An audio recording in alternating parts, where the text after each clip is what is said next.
Olá, tudo bem? Sejam bem-vindos de novo. Hoje a nossa aula é de literatura infantil. Na aula passada a gente viu sobre o início da literatura infantil no mundo, né? Com os três maiores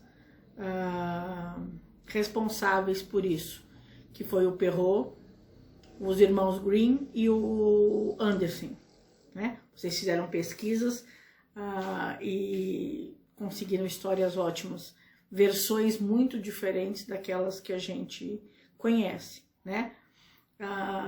Mas isso eram as versões originais e que foram sendo adaptadas para esse universo infantil. Aí a gente vai chegar agora com a literatura infantil no Brasil. Como a literatura começa, né, na Europa por volta do século 17, 18, aqui ele vai chegar no fim do século 19, né? E ela chega também existindo através de tradução do que era tido lá, né? Do que era produzido na Europa, mais propriamente dito. Era só tradução. Nós não tínhamos aqui no Brasil editoras, né, que pudessem fazer. E os escritores brasileiros, quando produziam alguma coisa, as obras eram publicadas na Europa, né, normalmente, principalmente em Portugal, né? O reinado ainda levava a produção cultural para Portugal e ela era produzida, ela era editada lá. Então nós não tínhamos aqui no Brasil nenhuma produção brasileira, não de autores brasileiros, mas uma produção com editora brasileira. E isso começa a mudar, porque conforme vão aparecendo a reforma industrial, né, ela continua se desenvolvendo, o processo de urbanização ele está cada vez mais acelerado no mundo, o consumo, né, por bens culturais também aumenta. E aí começam a surgir essas traduções aqui no Brasil. Eles traduzem livros, né, esses contos para as crianças daqui. Só que a gente tem um diferencial. Essa literatura, ela era utilizada não como entretenimento, ela era usada como um recurso didático, né?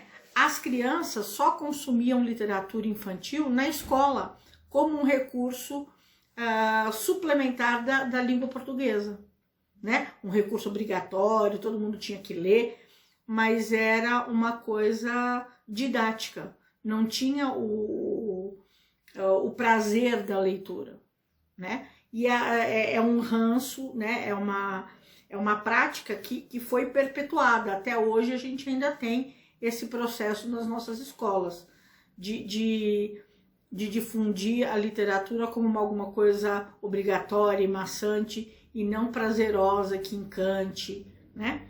Isso, quando começou, ela já começou assim. E a gente precisa, obviamente, que mudar esse conceito. A literatura, ela pode ser agregada, sim, ao conteúdo de língua portuguesa para enriquecer o conteúdo, claro, mas ela também tem que ser trabalhada como uma forma de lazer, de entretenimento, de dar prazer para quem está lendo, né? Só que a gente tem que lembrar que quando começa a escolarização aqui no Brasil, a escolarização não era para todos, né? Era para quem tinha dinheiro. E então essa literatura era voltada basicamente para as crianças que tinham condições, das famílias mais ricas, né? Não tinham grandes, como os livros eram importados, né?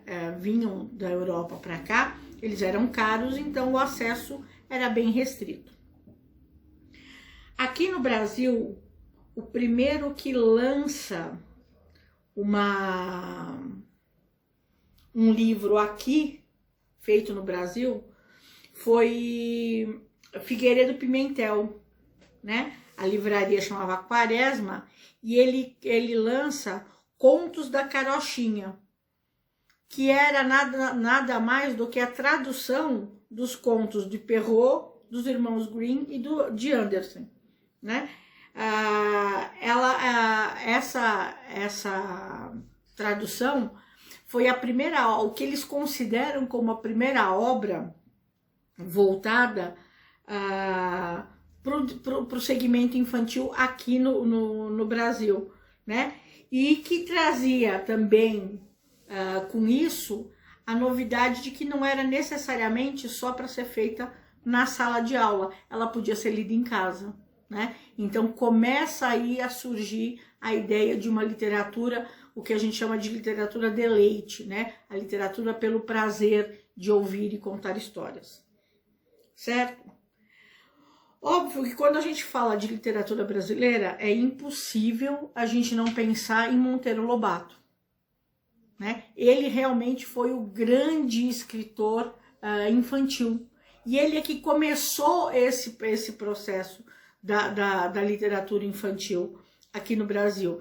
E ele começa de uma maneira bem diferente. Ele não está traduzindo contos da Europa, né? Ele não está traduzindo situações que existiam lá na Europa, por exemplo, como a vendedora de fósforos, que morre congelado na neve, porque a gente não tinha neve aqui. Ele começa a desenvolver histórias infantis baseadas na nossa cultura, então com o nosso folclore e no nosso cotidiano.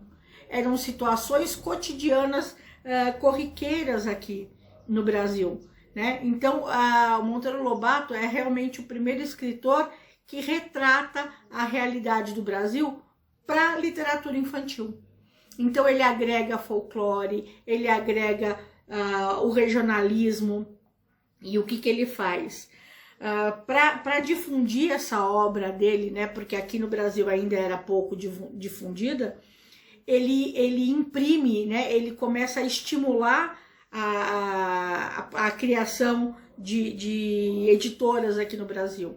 E ele imprime os livros dele e distribui para as escolas de São Paulo, para que essas histórias começassem a ser conhecidas e contadas. E isso realmente deu muito certo, porque ele passa a ser um escritor reconhecido como muito mais como um escritor infantil do que como um escritor adulto, né? As obras dele para o público adulto são menos conhecidas do que as obras para criança, mas não menos importantes, né? Mas ele vai criando um vulto de histórias voltadas para o segmento infantil e voltadas para essa coisa do regionalismo, né? Da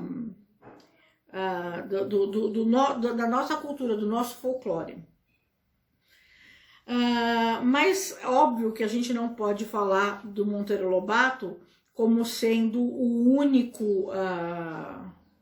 único escritor brasileiro. Ele dá início a esse processo, mas ele não é o único, né? A gente tem também, nesse começo de literatura, né? Porque Monteiro Lobato, ele escreve Narizinho Arrebitado, que é o primeiro livro da série do Sítio do Pica-Pau Amarelo, ele escreve em 1921, né? Mas a gente tem ali, né, nessa proximidade, a gente tem Viriato Correia, Cecília Meirelles, que começam a produzir poemas e histórias infantis, né? Também não apenas voltadas para a escolarização, mas pelo prazer da leitura.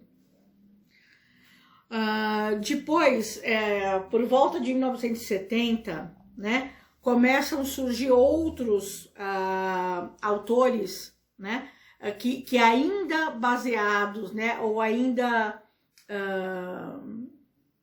estimulados por Monteiro Lobato ou pela obra de Monteiro Lobato, né, eles começam a produzir contos infantis, que é o caso de Mário Quintana, Vinícius de Moraes, Clarice Lispector, que já escreviam literatura adulta e também começam a se inserir nesse universo infantil. Um pouco mais para frente, né, depois dessa década de 70, começo de 80, a gente tem outros escritores que vão reforçando esse time da literatura infantil, que é o Ziraldo, é a Ana Maria Machado, Ruth Rocha, né, que são escritores expressivos da literatura infanto-juvenil aqui no Brasil. Né? Então eles seguem essa onda e é um mercado que foi crescendo, que foi criando volume, que foi criando adeptos aqui no Brasil. Né? Outra coisa que vai mudando nesse período é que cria-se a literatura infantil para transformar a linguagem, né? Para transformar esse cotidiano, o nosso folclore, as lendas, numa linguagem de uma forma que para a criança fosse mais acessível, né? Que fosse mais entendível, que fosse prazeroso de ele ver. As gravuras começam a ganhar espaço dentro desses livros, então já não é só mais importante a forma de escrever para a criança, mas é também de como transmitir essa ideia, esse conto, né, de fada para as crianças. É isso que a gente precisa, que começa-se a trabalhar nesse quesito, ok? Outra coisa que a gente precisa destacar é que nesses 30 anos a gente tem, o Brasil cresce muito na literatura. Então a gente tem Lígia Bojunga, Ana Maria Machado, que ganharam prêmios internacionais sobre isso.